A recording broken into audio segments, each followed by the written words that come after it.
Roundtable Sports Network brings you NFL divisional debate coverage on a weekly basis from your favorite content creators across YouTube. Featuring the AFC East Roundtable live Monday and Wednesday evenings. The AFC South Roundtable live Tuesdays at 7 p.m. EST. The NFC South Roundtable live Tuesdays at 7 p.m. EST.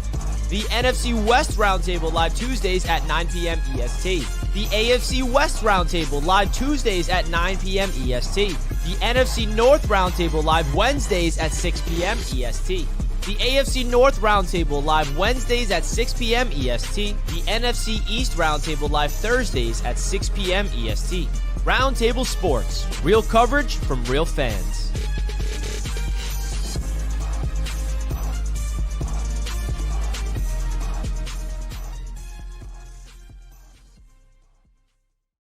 Welcome on in, everybody, and welcome back to another edition of Draftaholics here on the Roundtable Sports main YouTube channel. Baby? We are so excited to be back here with you guys, rocking it with you, talking everything for the 2025 NFL Draft. This is episode number 2. So I know everybody wants the mock drafts. I've had people asking, Colby, where are the mock drafts? Are they starting soon? We are going to wait a little bit longer, okay? The season isn't officially done. You know, then we got postseason, we got playoffs, we got Super Bowl. There was a lot of time to do mock drafts. So before we start those, why not teach you guys about these prospects and also tell you who our favorite prospects are?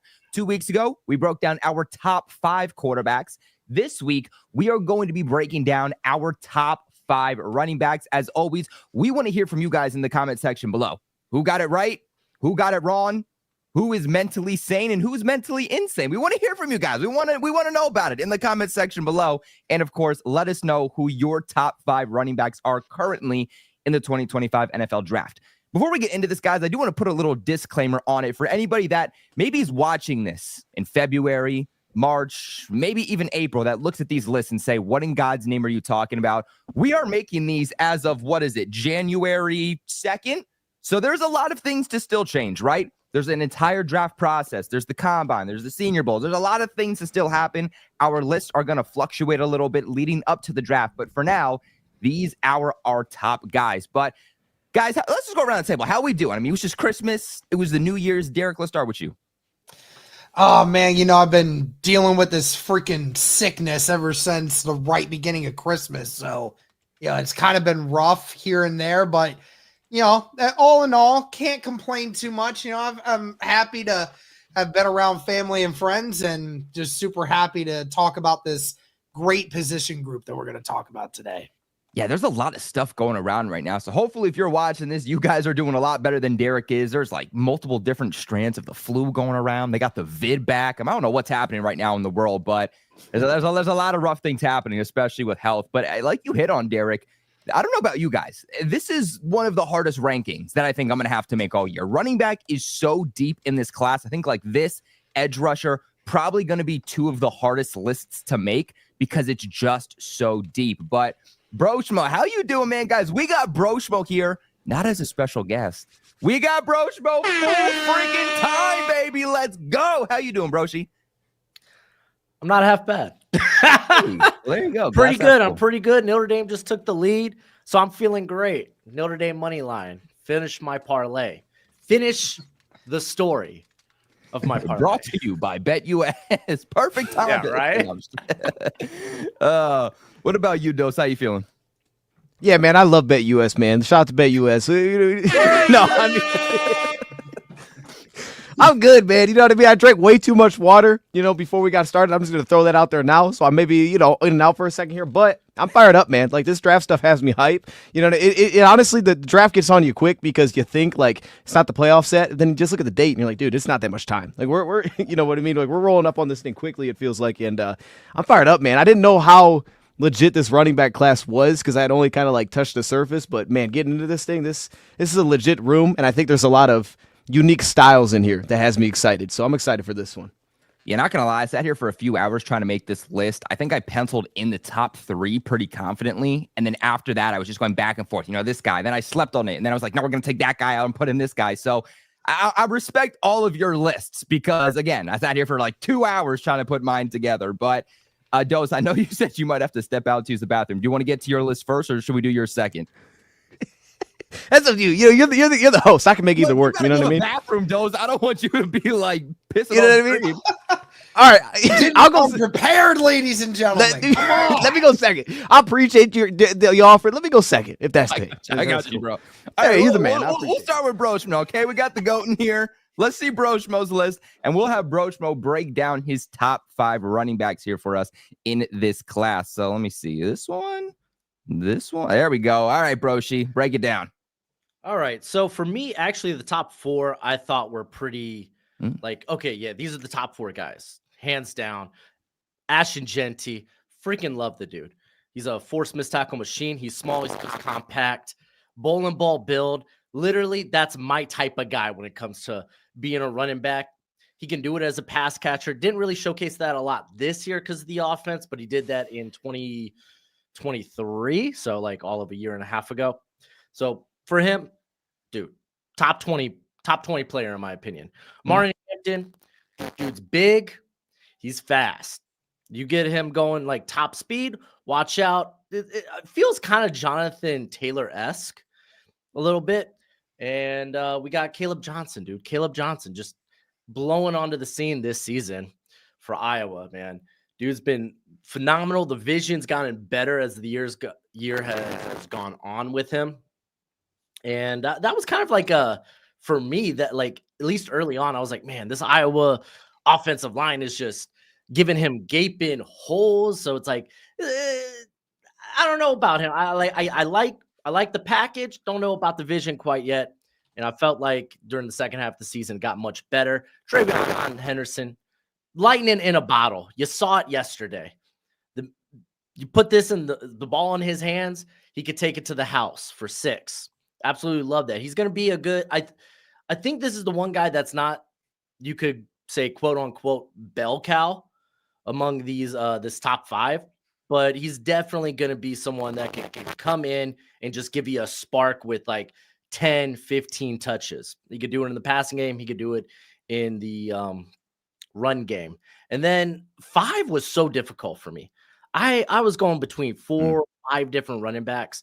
And ultimately, I settled on Kyle Monungai. I don't know what they drink over there at Rutgers, because these guys just run violent. Because that is him. I remember not this season, but last year in the Pinstripe Bowl against my Miami Hurricanes. To you, baby, to you. Ran right over us. It was ugly. It was disappointing as a Hurricanes fan, but it is what it is, man. He is a tough runner. He might not have like that top speed, but he is shifty. He's also got a nice frame at 5'9", 209. He can get under you. He's a force missed tackle machine. His force missed tackles per carry, 0.29. That's well above typically for your high end guys, you're going to be working with like 0.28 or higher. He's at 0.29. Fun fact, much of this class is going to be in that like high end contact balance, force missed tackle range. But yeah, ultimately I settled with him just because I think he just fits the style of the NFL when it comes to good size. He can go through the wear and tear. And I think there's some untapped potential as a pass catcher, though I'm not going to bet on that in the NFL. But like I said, number 5 was tough, man. Number 5 was tough. Number 5 was tough. Broshmo, I like your list. I like your list overall. For me, I definitely have the top 3 locked in. Spoiler alert. Henderson for me. Now, I do have him in my list. I don't think I view him as highly as I think maybe you do. I do think that he is somebody that has all those traits that you like. I think he has that top end speed. He had, speed kills all. I think teams are going to value that. I also think that Henderson is going to be the type of guy that can definitely rise up draft boards. Like it will not surprise me if his stock rises significantly over the next few months. I think he's somebody who has all the tools to just absolutely kill it during the pre-draft process, kill it during the combine to make sure that draft stock does rise. I just don't know if, like me personally, I don't know if he's great at one specific thing. I don't think he's necessarily bad or lacks talent in one specific thing, whether that's running the ball, receiving, blocking, but I don't think he necessarily has that elite talent per se that separates him from the others. But yeah, what do you guys think? Dose, we'll start with you. Yeah, you know, the one thing that stands out, I'm just looking at this group of names, and I get the sense, I could be wrong in this. I get the sense that this is going to be a group with a lot of high floors. Like I'm a little bit curious to see like which guys actually take off, but I think there's a floor with a lot of these guys that you're gonna get some production. Like I don't see many swings and misses, especially out of these 5 right here.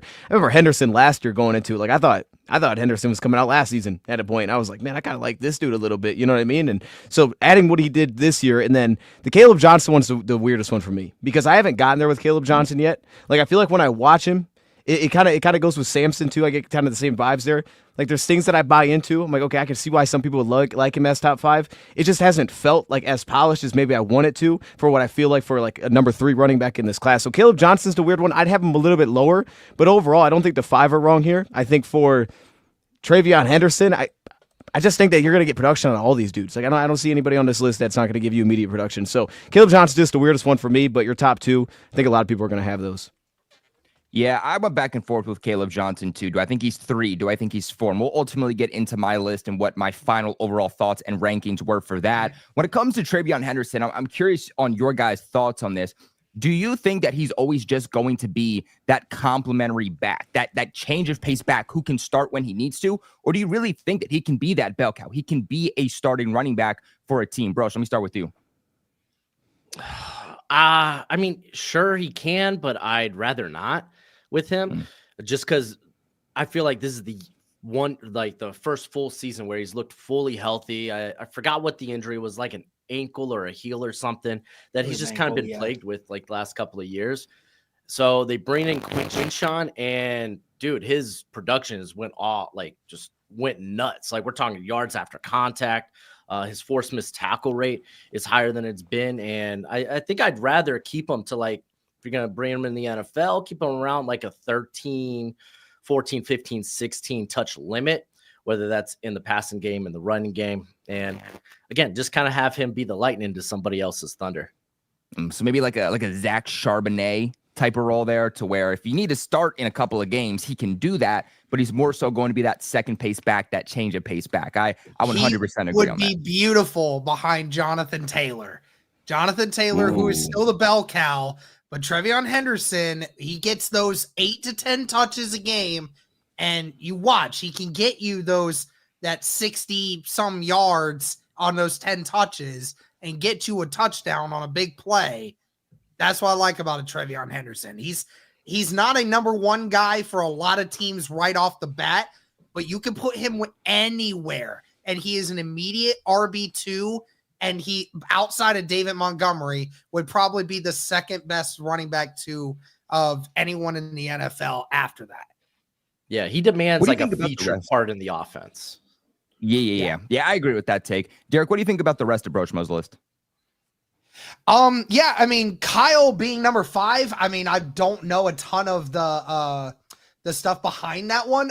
He's not wrong. The Rutgers running backs, they always run hard, and there's no doubt a lot of great work ethic over there. And, you know, and like Dion was saying earlier, dude, I think there's about 10 to maybe a dozen guys in this draft class that immediately can be either day 1 starters or could be like have huge roles in their first season.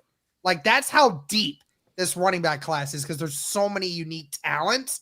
And I mean, it's such a deep class. So anyone that's going to see anyone, you have a legitimate argument for about 8 or 9, maybe even 10 different guys to be the number 5 running back in their system. So that's why, again, I wouldn't even be mad about this list, because at the end of the day, it's all about what do you see translating to the next level as to why they would be top 5 in your opinion. So yeah, I mean, all in all, it's the exact same list as mine top 4. It's just number 5 is just a little different. It's kind of the same as the last week, I think. Yeah, with the quarterbacks. Make sure you guys go ahead and check that out after this live stream. Top 5 quarterback breakdowns. Did that 2 weeks ago. But yeah, like I said, Broshmo, Ashton Genty, obviously he's number 1. This is a guy that honestly, he's probably going to the Cowboys, right? Like that's not just me. Like this guy just screams Dallas Cowboy at this point. They'd be dumb to not get him there. I mean, they need some juice in the backfield. And they need some juice to that offense. They need to become a multi-dimensional offense.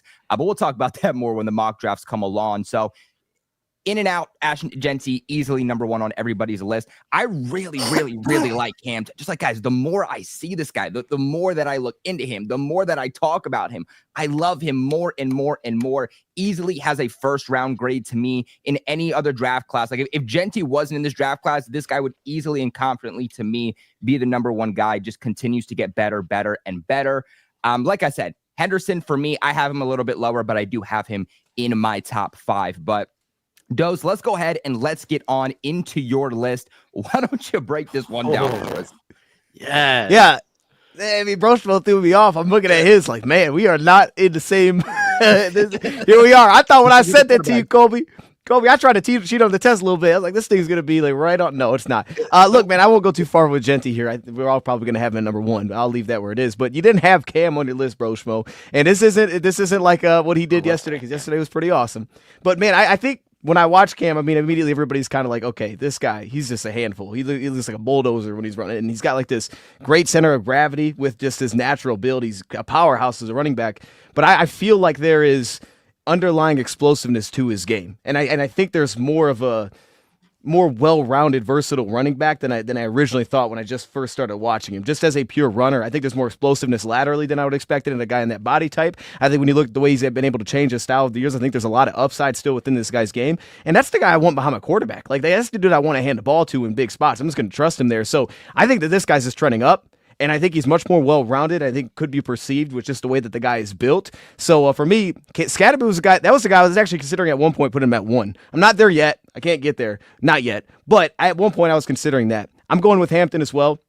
Hampton just looks so fluid to me. I think there's just such a good pace to his game, especially on the downhill runs. He obviously has the juice that kind of adds that element that I think you're looking for when he gets to some of these top backs. It feels like you need kind of a trait that stands out, and I think he has a lot more of those traits that could push him up above some of these other guys. For me, though, RJ Harvey, we haven't touched on him yet. He's the weirdest one.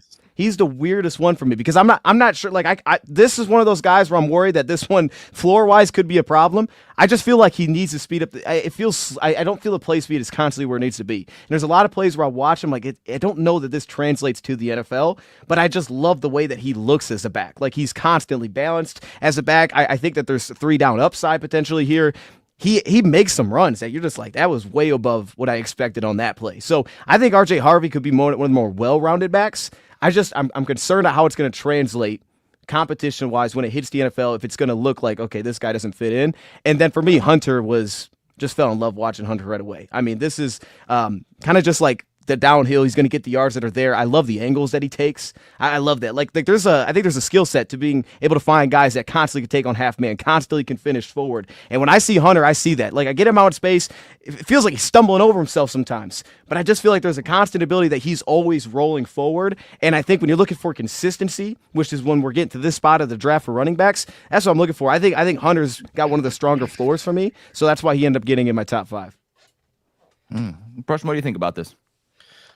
Listen, I love Scadaboo and whatnot. It's just going to be so hard to project him because he's just not a high-end athlete. And he's gotten quicker this year. I think he kind of focused I think he said he focused this offseason on shedding some weight so he can be faster. But it's still just it's not something that you're going to probably take in the first 2 rounds. You get in round 3 because you look at this guy's, again, forced missed tackles, yards after contact, just what he does from an all-around, like, standpoint. I mean, he could catch the ball, take it to the house. He could pass. Yeah, come again. He's got a guy that, he's also a guy that has just a ton of special teams work under his belt too. So it's like there's a lot to like about him in a stacked class. It's kind of tough, but it's like he's got the skill set of like a 4th, 5th rounder. But the production's that of like someone that deserves to be in the top 50. So it's kind of wonky. I love the RJ Harvey shout out. I love it. And you want to talk about someone like maybe somewhere he could translate in the NFL? Like think like Kyron Williams, think like Bucky Irvin. Like he's a smaller back that might not be like the fastest or not what you're accustomed to athletic wise when it comes to smaller backs, but patience, vision, could do it in the passing game. That's kind of the place I go. Again, in a stacked class, it's kind of hard to push a smaller back who's kind of a okay athlete, rather than, okay, you're small and an elite athlete. And then Hunter's fun. Hunter's fun as hell. And I think he just had his best season this year too, there at Auburn. But like you said, kind of like tripping over himself. He's not like the most twitched up guy, but he's got like return experience that he also brings to the table. Not used a ton in the passing game, but that has a lot to do with Hugh Freeze and whatnot. So I'm not too worried about it. Broshmo, real quick, just side note to that. And this may be because I'm a Lions fan, but RJ Harvey gave me vibes of Swift. I felt like some DeAndre Swift in his game. I don't know, I could be completely off. I'm just like, this guy kind of looks like him a little bit. I think he's got like, better hands as a pass catcher. I don't disagree with that. And then you guys shipped off Swift, got 2 new running backs, and then ironically started to succeed a little bit more. But me personally, I don't hate this list. Genty at 1, got to agree with it. You know, Cam's rising up boards right now. Maybe this is more like recency bias, but I do believe that football and even the draft is what have you done for me lately? So if you're rising at the correct time, that's going to help you. If you're falling, I don't care what you did the previous 2-3 years. If in your final year before you went to the draft, you just collapse completely, you have a down year, that's going to massively hurt your draft stock. So I could see a world in which Cam does start to rise up draft boards, especially if he has a good pre-draft process. To me, you know, you have Hampton at 3. Again, maybe it's recency bias. Just for me, I love Hampton so much. I can't see how he would not be the second running back taken off the board. For me, when it comes to Harvey and Hunter, I can see where you're coming from. I think these guys do have potential. I could see where you would love them. For me right now, at this current time, January 2nd, I have 3rd-round grades on these guys. So there's definitely a few guys I would put above them, but I could definitely see where you would fall in love with both of these players. Derek, what do you think? I'm gonna have some fun with this list. First of all, hold on a second. All right. And Dion, bro, I'm not being disrespectful to you, dude. I love you. I appreciate you. Okay. I'm just having fun with this. First of all, anyone in the chat that says anything to me about Cam, you only knew him from yesterday. AKA because for the most part, I am like that too, okay? And that might be my fault. But guess what? Most of you do not know who he was before coming into the season. Now, obviously, you look back at his season and you look at his numbers, he's one of only 2 running backs like in recent history or maybe even ever to have had 1,500 yards rushing and over 500 yards receiving in the same season. Only other guy to do that, Christian McCaffrey. Now, I mean, obviously, I'd say Christian McCaffrey is a little bit better of an athlete than Cam was right now. But nevertheless, the production is there. And obviously, like you said, Colby, the what have you done for me lately, the recent production, that's why everyone has him going higher up on a lot of different things. I'm disappointed that a Trevion Henderson or a Quinshon Judkins is not on this list. I was about to say that, Derek. Very much so. I can see what you're saying with the RJ Harvey thing because the production's there. There's a lot of running backs in this class that have been insanely productive. And I think that's what you're going to see is the main thing behind all this. But the Hunter aspect, I'm just going to say, who the hell is Jarquez Hunter? I haven't heard that name. And I've never once heard anyone tell me they were putting him in their top 10, let alone their top 5. So you have to sell me on that one a little more, Dion, because I'm struggling with that one. You got to sell him on a little bit more, Dion. You got anything left in there? Like, yeah, we got a little counted for this guy. Well, here, just real quick on the Cam thing, because like to me, I think I think why a lot of people wouldn't have him this high, because I think Broshmo hit on it first. Like, high-end elite traits, see people going back and forth in the chat. I think it's about just, like, straight pure speed to me. Like, it's an agility aspect. I think there are certain schemes that are going to fit him better. I think there's going to be real limitations you put him in certain offensive schemes. So you have to get him with the right fit. But as a guy that was a huge Chris Brooks guy when he came out of BYU, he's now in a specific offense that works for him. It works well. I get vibes. Now, that doesn't mean you're a top 5 pick or a top 5 running back selected, but it does mean that if you get to the right spot, there's going to be success there. And I just think with Hunter, like, it kind of comes back to the aspect of I think that he's got a high floor. When I watch Hunter play, I think there's going to be a lot of consistency there. I don't think a team's going to be upset with taking that piece. And I think that there's three-level ability. Not three-level ability. I think there's a multi-dimensional ability here, pass game and run game, even though it's been a little bit limited, as Broshmo touched on, because there's an urgency to his game. Like I'm not concerned that it's going to translate. Like I say with RJ, there's concerns for me, but I think there might be a higher ceiling. I think this dude translates, no question at all for me there. And he's just a handful to bring down. Like there's a baseline that I want when I get to a certain point with a running back. And I think that we're talking about some of these guys where Kyron Williams was a great name to throw out there, where there's certain guys where you get to a point and you're like, okay, there's going to be limitations here, but I know what I'm going to get, and the team can fall in love with that. And I think Hunter gets to that point where you're just going to fall in love with, you know what you're going to get. And again, in the right situation, I think he's going to be a consistent year in, year out, same kind of production every year. And I don't know, I think there's a lot of upside with Hunter still too. Yeah, he brings a lot on special teams too. Like he's got way more snaps in like return yards than many of these other backs. Hey, got to have special teams ability. You know, Dose, I do have to ask, though, why not put either of the Ohio State running backs at all on your top 5? Like, what went into that thought process? Is it because neither of those guys were a true bell cow back? They were both kind of spellbacks that went back and forth with each other. So is that what you didn't like? Like, why not put either of those guys on the list? Did Michigan play a role? Well, it didn't. No, it honestly didn't, man. You know, for me, I don't even look at the stats. I didn't know the stats of any of these guys. I'm being completely honest coming in this. I had no idea. But you know, so for me, I'm just looking for traits. I just like traits that I buy into. Judkins was the closest one. I really got close with Judkins, but it doesn't feel like when we're talking top 5 and I'm talking about these guys that I could buy into, Judkins doesn't feel polished enough for me. Like when I watch him, I feel like, oh man, that could be awesome in like a video game. But then I watch him, I'm just like, I just don't feel like the polish is there. Not for me to throw into my top 5 as of now, but I think Judkins is the most likely to change. I think Henderson, I have a pretty clear snapshot of what I believe of the player, and he wouldn't be far off from the top 5. I just don't have him in there. I think he's not going to move very much. Judkins is the guy that I think could press up. He's got another game to do it. You know, he's got another playoff game that we're going to get to see him in. But I just think as of now, the polish isn't really there, and I don't think that the traits are to the point of, even if you're looking at some of these dudes that go high and you're like, all right, it's not that polished, but he's like a freaky athlete. I still don't get that vibe from Judkins either. It might be above average. I just don't get to that spot where I'm like, I'm going to overcompensate and take him because he has all these elite traits. I don't think he has elite traits. I think he has good traits in a lot of areas and needs a lot more polish to his game. That's just me, though. That's fair. I can respect that. I can respect that. But guys, let us know in the comment section below what you think of Dose's list. And if you guys think this is crazy, make sure you go back to the first episode where we broke down the quarterbacks. I mean, that's where it gets crazy. That's where it gets crazy. I mean, hey, I'm not going to get into it, but they wish they had Beck today, though. They wish they had Beck today, though. Dose will feed families. It will feed families. That take will feed families. But Derek, let's go ahead and let's get on to your list. Go ahead and break down the top 5.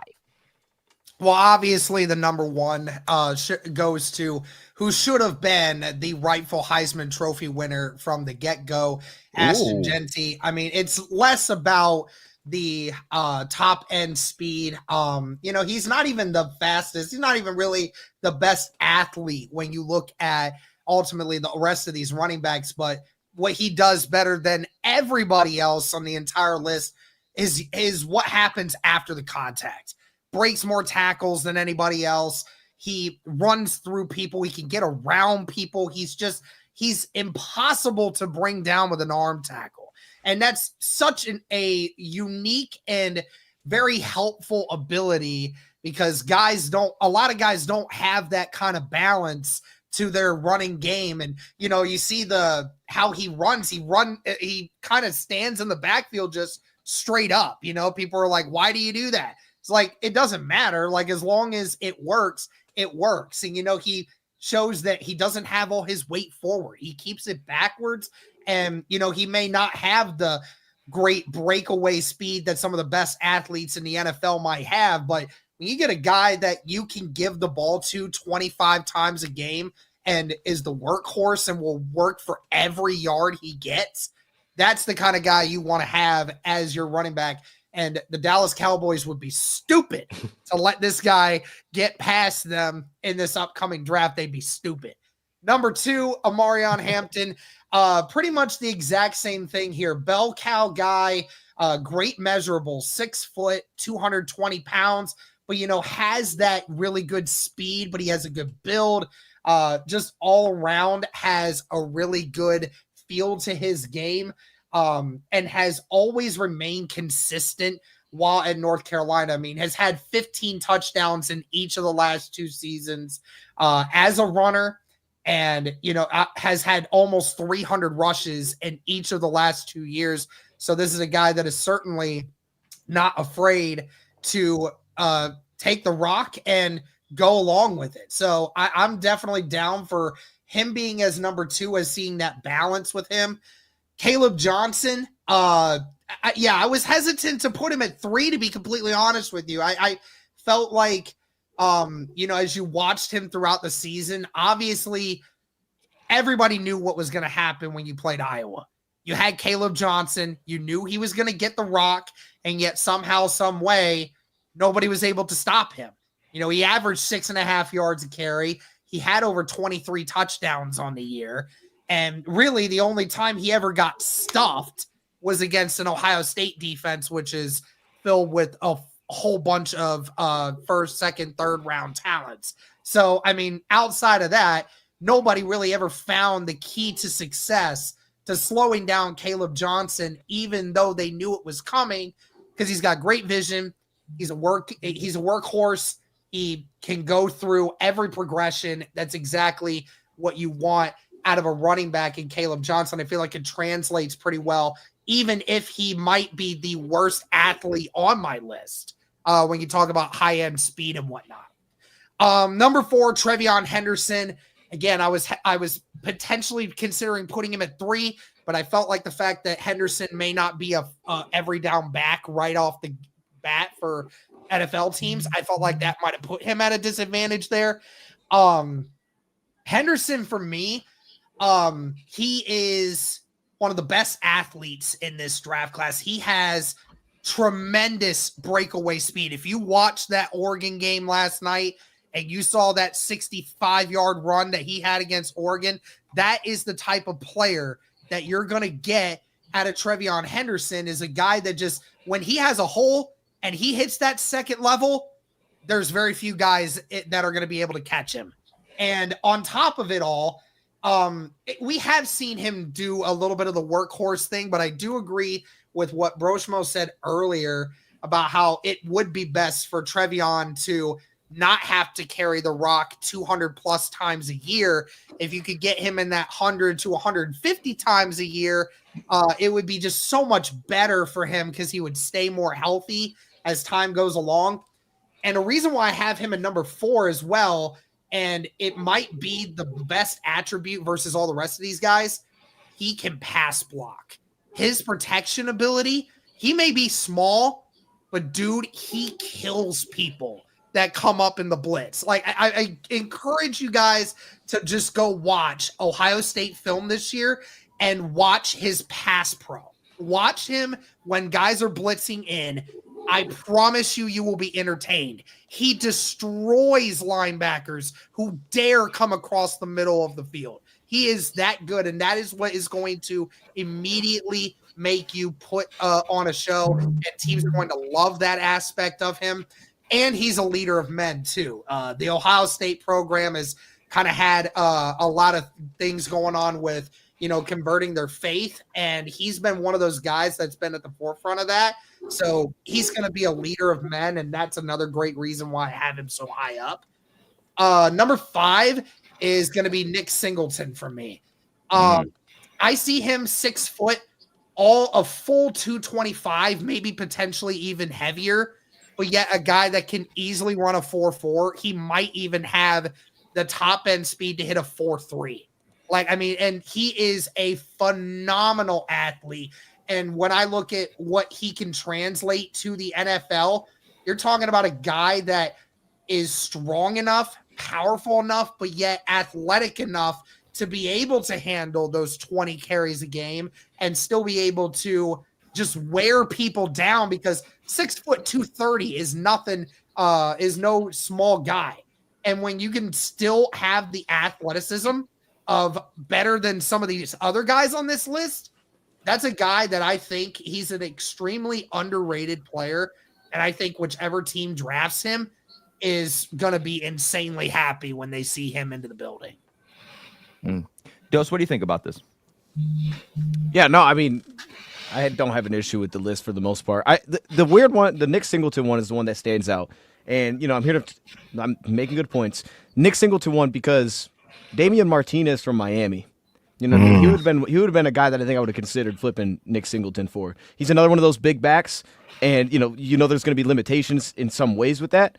But I just think I would consider flipping it because I think for his size, he's got some small back ability. Like there's a processing to his game that's there. There's a pass game impact that's there. So if I was just going to go with that style of running back, I think I'd probably flip those two personally.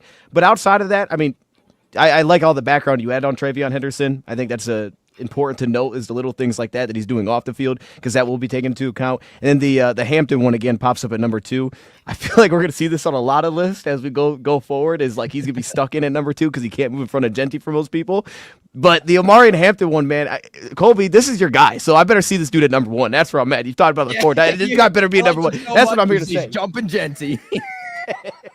That's what I'm waiting for, man. But honestly, like y'all are making me believe it. I'm like rereading my notes, like, hold up, should I have had him higher? I don't know, man. But no, this is a good list. I like it, Derek.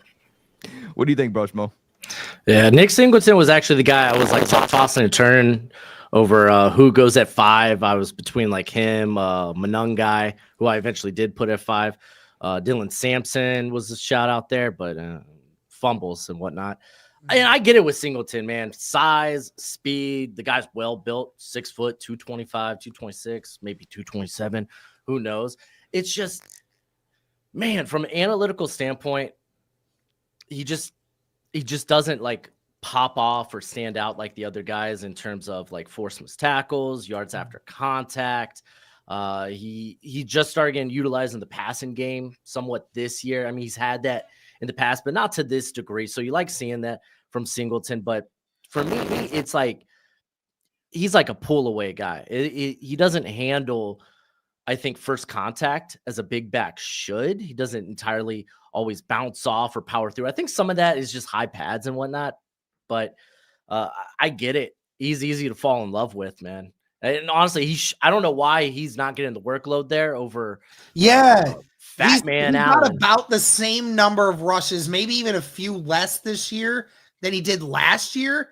But here's the thing. He also got about 300 more yards this year with the same number of touches as he did last year. So obviously the workload isn't there, but when the workload is there though, I mean, he has definitely increased his production to go along with it. This year is definitely more akin to his freshman season. Last year was a bit kind of just a regressive. I don't know, is that what I'm going for? Less productive. Let's go with that. Good. Regressive season. So this was a good bounce back for him. But he should be getting more touches. I mean, I love Katron and all, but like that should be your star from a just physical specimen build. Mm-hmm. I'm not gonna lie here. I don't even think, and maybe I'm not seeing something. Maybe this is a hot take, but I don't even think that Nick Singleton is gonna go in the first 3 rounds. Maybe the 4th is the earliest for me. There probably is going to be quite a few of these guys that may not make it, like that may not get selected within the first 3 rounds. In all honesty, I mean that's how diverse this group is. Like, again, somebody, I know that we're going to look back on this episode and we're going to apologize to Dion when some idiot GM decides that Cam Scotabo is got to be selected in the 2nd round, early 2nd round somewhere because, oh, look at what he did against Texas. You know, like that's going to come up and then something's going to happen and somebody is going to be like taking him way too early because we say that all the time with running backs in the draft. Some guys, they are late gems that turn out to be amazing. And then there's other guys that get selected way earlier than they should. And they just don't end up, you know, it's just the way of the world when it comes to the running backs. Yeah, I think the other thing you have to keep in mind, too, is that you never know as the draft progresses, especially at the running back position, who's going to go over the other, because it's not one of those situations where it's based off of who is the most talented per se, but it's more so based off of scheme fit. Who do I need in my specific system offensively that is going to work around the pieces that I already have? So maybe Nick Singleton ultimately does go higher. Maybe there's a team that says, you know, the traits that he has fits our offensive scheme perfectly over some of these guys that maybe we have a little bit higher. Just me personally, personally, I think he's more of, at earliest a fourth round selection, probably though even later. I probably would have went with a couple of different guys over him, but I have seen a lot of love for Nick Singleton as of late. So I could definitely see where, you had him in your mind at number 5. You had some love for him. And the rest of this list, I agree with it. I mean, Henderson, like I said, we'll get into my list here in a second. I have him a little bit lower, but he is in my top 5, and I think you guys broke him down perfectly. But fellas, any last thoughts on this list before we get into the final one? It's a good list. No? All right. I expect to see from many people. All right, guys. So now we're going to get into my list, okay? And you might not love it, but I feel like I went the safe route, okay? I have some things to talk with you about with these Ohio State running backs. Uh-oh. Okay, so Derek already doesn't love my list. Let's just pull it up. This is my top 5 list. And maybe it's not sexy, maybe it's not special, but I feel like I went, the pretty basic, the pretty safe route. So I feel like we broke down the majority of these guys fairly well, especially the top 3. I'll try to hit on them quickly. Ashton Jeanty, I feel like he's just a do-it-all back. Just under 2,500 yards this past season, 29 touchdowns, just over 5 yards after contact per attempt. I feel like he's elite in gap. He's elite in zone. First in the nation, forced missed tackles. First in carries of 15-plus yards. First in yards after contact. Great receiving ability.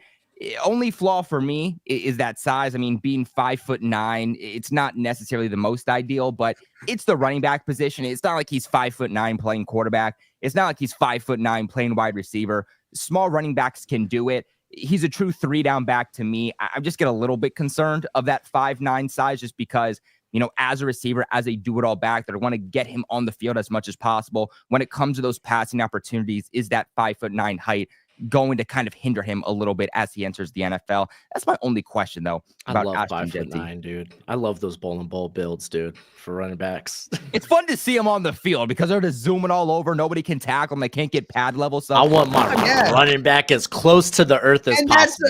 That's a legit thing, too, especially if the 5'9" guys are like have a little muscle on them.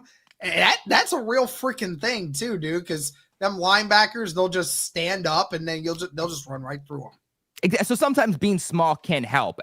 In the running game, I don't think it's going to hinder him. In the passing game, when it comes to receiving, that's more so where my questions are going to lie. Also in pass protection, being 5'9", when you got like a 6'5" edge rusher, defensive tackle coming up in your face, is that going to hinder you a little bit?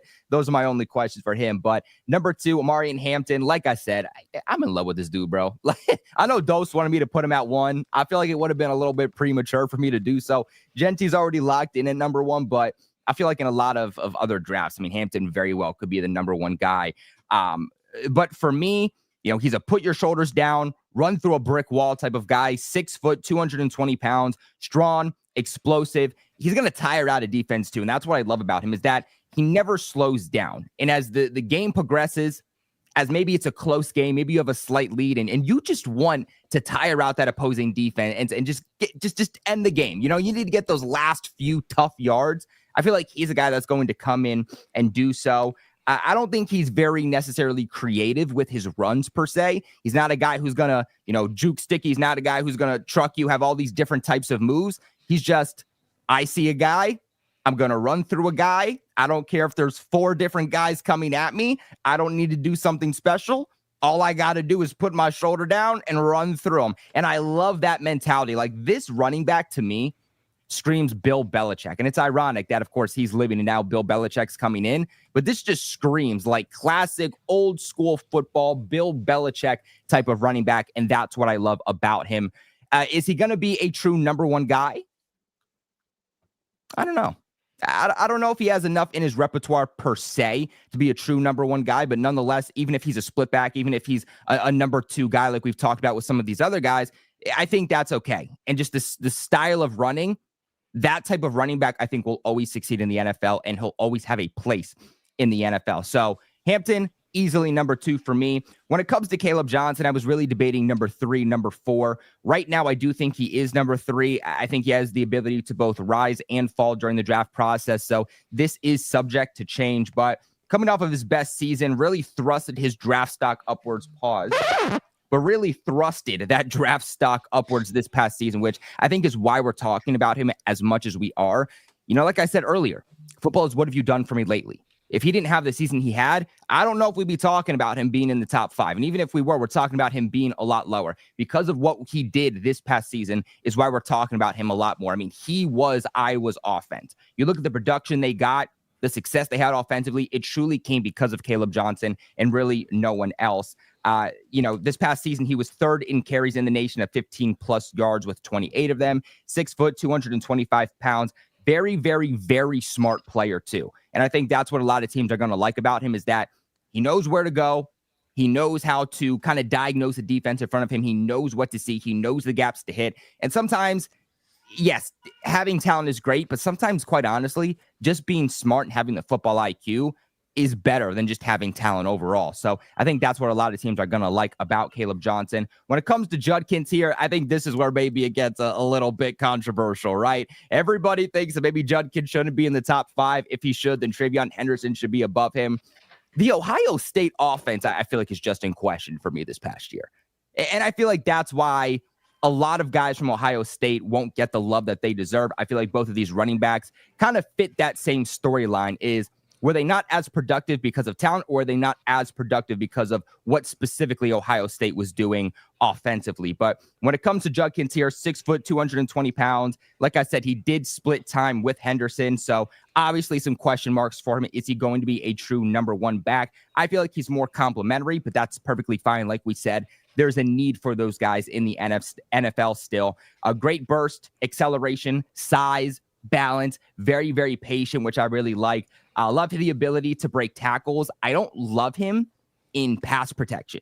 And to me, I really like a guy. This is one of my underrated things for running backs. I really like a guy that can help in pass protection. As a Patriots fan, seeing guys just come through over the last few seasons, unblocked on Mac Jones and now Drake May, early on with Jacoby Brissett, I've gotten PTSD. So when I've seen like Ramondre Stevenson come back and make actual blocks and actually contribute in blocking a little bit for the quarterback, that has become a much bigger priority to me. And I've come to really respect running backs that can do those little things. So that's why he is a little bit lower for me. That is one of my question marks about him. I think he's still a developing receiver. I think he'll get you the tough yardage, but did also have a bit of a fumbling problem kind of in those crucial moments. So you have a question mark about kind of that ball security too. But I just like him a little bit more at the NFL level than I like Travion Henderson, who ends up being my number 5 here. And Derek, I know you don't like it, so I can't wait to see about what you have to say. But I really do think that both of these guys are not truly unlocked yet. I think that both Judkins, I think that both Henderson, if they go to the right situation, there is a lot to still truly get out. There's a lot to develop within both of these players, and that's what I really like too. Henderson, don't love his size, 5'10", one of those smaller guys, 5'10", but 208 pounds. That's one of my biggest question marks about him. I think he should run a decent 40 time though. I've seen the projected 40 be about like a late 4.3, early 4.4. I don't know what you think about that, Broshmo, but that's the projected time that at least I'm seeing for him. That's about what you're thinking too. Exactly. That's what he is. He's not that pin your shoulder down, run through a guy, but he sees the hole. He's fast. Pause. Sees it, but he's fast. You know, he knows where to shoot the gap. And he's not necessarily the type of guy that's going to run through you, but this is a guy that will run past you. If he goes in the type of situation where he has a good offensive line, he has good blockers, as long as he sees the gap, he's going to shoot it, and he can easily go off for a 50, 60, 70-yard touchdown because he will run past you, and he is somebody that is going to be hard to keep up. But that's my top 5 list. I don't know what you guys think about this. Derek, I know you said you had your flaws in this, so let's hear it. Well, I mean, mainly it was just about the difference between Judkins and Henderson. Now, I mean, obviously, I'm the Ohio State fan in this group. Is there anyone else that's an Ohio State fan in this group? Just curious. Or is it just purely, obviously, Broshmo, I don't even have to lie about that one. So, like, obviously, I watched every snap of these two guys this year. And in no way, shape, or form am I going to sit here and suggest that Quinshad Judkins should not be in the same competition as Travion Henderson. I'm not going to sit here and say that. They both are very good running backs. They're just different running backs. They're different styles. And I think it reminds me of when I believe it was Trevion Henderson's first season, or it might have been just before that, when Ohio State had 2 running backs at one time. It was Trevion Henderson, I believe, his rookie year. I think they had a running back by the name of Mike Weber, who runs a lot like what Quinshon Judkins is. It's kind of like Henderson is the big playmaker and Judkins is Weber, where Weber is the grinder. He's the guy that's going to fight for those tough yards, and it's all about what do you see translating to the next level a little bit better. Now, Colby, tell me again, what factor are you saying puts Judkins over Henderson? Like, is there one specific thing that he does better that translates to the NFL better than Henderson does that you put him over? I just like his traits a little bit more. I like him more in pass protection. I just like him as a running back a little bit more. When it comes to Henderson, I think that he's somebody who will test really, really well at the combine, who's going to test really, really well in the pre-draft process. He's going to rise up boards. Everybody's going to fall in love with him. But like I said this earlier, he's not somebody to me that is special in one specific category. Like, he's not bad at anything, but I don't think he's great at anything either, to where I think he could be an average NFL running back, maybe slightly below average, but I don't think he's going to ever be anything special. I think that Judkins has the potential to be an overall better back. Okay. And, honestly, with more time, Judkins could eventually become that. I do believe that. I would argue Henderson's a better pass blocker than Judkins. That's just from me watching like all the snaps throughout the year. And also, I mean, Judkins too just does not have that breakaway speed. He's only had 2 breakaway runs this year. One against Marshall at the very beginning of the year. And by the way, he almost got chased down on it. And one, I believe it was week 1 or week 2 of that. And ever since then, it's really just been more about Judkins being able to, what I loved was when they were facing Penn State and Ohio State was pinned down at the 5-yard line, and they took Judkins all the way down the field with that offensive line. They said, we're going to run the ball 6 straight times with Quinshon Judkins, and he averaged 7 yards a carry on those runs and just marched down the field. I mean, that's the kind of guy, I mean, he is a bulldozer. He is a guy that, just like we said with Genty, he's impossible to bring down with an arm tackle. That's just something that you're going to have to get better at with. I just look at it and say, I question the horizontal quick, the lateral movement. I question the horizontal quickness. I don't think his vision is as good as Trevion Henderson's is right now. And obviously, like I said, breakaway speed. Henderson's got a much better motor when he gets to that second level than Quinshon Judkins is. I mean, again, Judkins does have something that Henderson just doesn't have. And Judkins is stronger. He's more violent when he runs. And that is definitely going to be something that Henderson just probably won't be able to compete with, even though I think Henderson does run pretty hard himself. But like I said, they're 2 different guys. So you and I can agree to disagree on a couple of these things, which is all good. But yeah, I think it's been so great to watch these 2 do this, because and don't discredit these 2 guys, because Ohio State had a ton of offensive line issues this year. They had a ton of injuries to 2 All-American offensive linemen. And yet still, the biggest games of their careers now were both averaging, between the 2 of them, were averaging over 200 yards a game. And I mean, that is remarkable given just the kind of skill sets that they have, and being able to, just because neither one of them was considered a bell cow, that's fine. That's what you wanted as an Ohio State guy, is to be able to have both of these guys run, so they were both going to be fresh at the end of the year. Judkins gets the grinding yards, and then Henderson's just the big play guy. Yeah, maybe it's just me. Maybe I just have PTSD from seeing in the past, like these running backs who are pure speed, where they can, again, burst off a 50, 60, 70-yard touchdown because guys can't catch up to them when there is gaps that they can run through. But then a lot of times you're being stopped behind the line. They're being, stopped for a loss of 5 consistent. Like, I just like those backs who consistently are hard to bring down, right? You cannot bring them behind the line of scrimmage. You can't tackle them for a loss. They might not have the speed to burst off for a 60, 70-yard touchdown, but they consistently go ahead and get those 20, those 25s, those 15s. And I prefer those types of backs versus the guys who, again, they can go get a 70-yard touchdown, but then also the next play they're going to get stopped for a loss of 5. Maybe that's just me personally, but that's kind of my thought process with these guys, man. Hey, by the way, shout out to the guy in the chat that's mad at me for saying that the Patriots shouldn't draft Travis Hunter.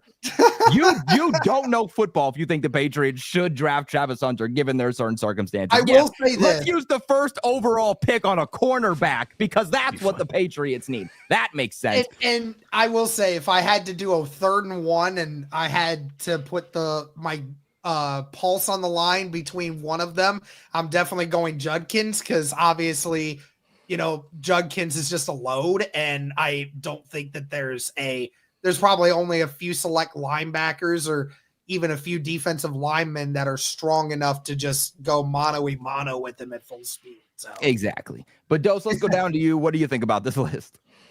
Yeah, I mean, I'd love to see Gonzalez and Hunter, so let's make that happen. Look, for me, it would be pretty fantastic.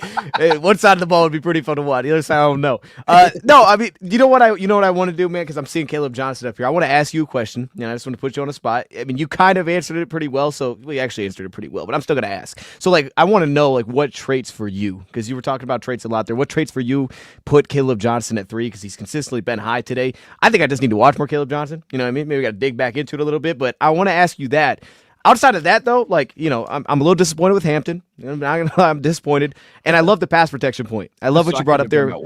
Sorry. But yeah, I mean, I don't know what you were doing, but the pass protection point's necessary. I think because especially when we're talking about if he's not the number 1, you get these these change of pace backs. If they're not a big dynamic playmaker, most of the times teams are throwing out the ball anyway, right? Over half the time teams are going to throw it. If you can't pass protect, it's gonna be hard to find a field. Because now we get to that special teams talk, and now it's well, that's how he makes the team. So pass protection's massive. I mean, I just think there's not a lot of running backs where that can be just completely overlooked. A lot of teams are going to take that into account. Plus, we don't get a ton of backs that even come out with a lot of receiving production anyway. You get 25 receptions. He had a pretty good year catching the football. So I'm glad you brought that point up. I'm disappointed at Hampton, and I just want to hear a little bit more on Caleb Johnson. All right, just give me the traits that I should be that's what it is. Because I think you talked about the football intelligence kind of there with Caleb Johnson. I just wanted to see if you could expand on that a little more. Yeah, I'm honestly not even as high on him as other people. I've seen some people even put this guy at 2, and I'm like, what are we doing? Again, I went backwards to 3 and 4, but again, recency bias. I think that teams, the league, everybody is going to think of this mindset on what have you done for me lately, and he took a big step forward this past year. I mean, he was averaging 4 to 5 yards per carry in recent years. He goes all the way up to 6.4 this year. Again, he was that bell cow running back. He was the offense for Iowa. And I think what separates him from other running backs, again, is that mental aspect. He's so smart, that football IQ to where he has the talent. He might not be as physically gifted and have those God-given talents like some of these other backs, but because of that IQ, he knows when to shoot a gap. He knows when to do certain things in fundamental situations that I think that's what's going to separate him from other guys that, NFL teams and NFL executives, I think, are really, really, really going to like about him. Oh, yeah. Good stuff. What about you, Brosh? Any other thoughts on this list? Yeah, I mean, I really feel like Judkins, there's a good shot he ends up returning. You think so? That is what I've heard too. Now here's the anomaly is going to be. Here's the thing, though. If Ohio State wins the Natty, I don't think that there's any reason for him to come back. Yeah. Unless he thinks that, hey, I don't want to just be sharing the rock. Because obviously there's not going to be another Trevion Henderson in the backfield for Ohio State this next year. And maybe he says, hey, I'll get my 20 carries a game and I'll have my 100 some yards per game. And, I can show everybody the true extent of Judkins. Hey, listen, I've heard that same exact thing too. I've heard he could do what a Trevion Henderson did because I mean, again, we keep talking about it, this running back class is so deep. Judkins could be one of those guys that just says, hey, maybe next year the running back class won't be as deep. And, I might be a top 3 or 4 running back in the draft class and get much higher if I stay one more year, especially because I know that Ohio State can get me the football with Chip Kelly running it. Yeah, I also feel like it's been a bit of a down year for Judkins by comparison to what he did at Ole Miss. Yes. I feel like I don't know, like from a patience standpoint, I feel like he's opted a lot to just like barrel into the back of his offensive lineman. Mm-hmm. And I mean, you can make that case like, okay, it's been the offensive line that's been hurt and banged up. But like, I don't know, I still saw it in the Oregon game where the offensive line played really well when it came to run block. And I felt like unless the play was designed to go outside, he was just tucking the head and just trying to barrel along. And I mean, that's kind of reflected in his like forced missed tackles, yards after contact. I always reference those numbers because like I think those are like the biggest indicators of success that can translate. How are you after contact? How are you at creating opportunities, whether it's out in space or even just barreling up the middle and eating that contact? So like, yeah, for me, it's like, I feel like Judkins coming back has a lot to gain. But yeah, if they win the national championship, it's going to be pretty hard. Again, NIL though, money talks. And like, that's the one thing that really gets me is like, what right now, like Trevion Henderson just has such great lateral quickness. Like it's the stuff that they teach you in practice every single day. Like that's what they do. They do the lateral and they do the shuffle drills. That's what they teach these running backs on how to hit the holes, right? And that's where Henderson shines so much better than Judkins. Judkins will choose a hole, stick with it, and whether or not it's the right decision or the wrong decision, he's going to put his head down. He's going to go through that. And sometimes it works, sometimes it doesn't. You're like, man, if you would have just looked to your right or to your left and would have just saw that hole that opened up to your side, it was gone. It was a home run ball. But that's the difference between him and Henderson. I think Henderson has better patience, has better vision, and just some better feel out of the backfield. And you're right. I felt like for as many people who said, hey, Judkins is going to come in and not only compete with Trevion Henderson, but be the better running back than Henderson. Yo, he had 50 more carries than Henderson this year, but had the same number of yards and touchdowns. He had 50 more carries. I mean, that's a huge gap in like how many more yards per carry that Henderson's getting versus Judkins. Not saying Judkins can't improve upon that. Obviously, if he gets guys that teach him how to do that, then he's going to 100% be a menace in a few years. But obviously, Henderson just has more NFL readiness to him, I feel like, than what Judkins has at the moment.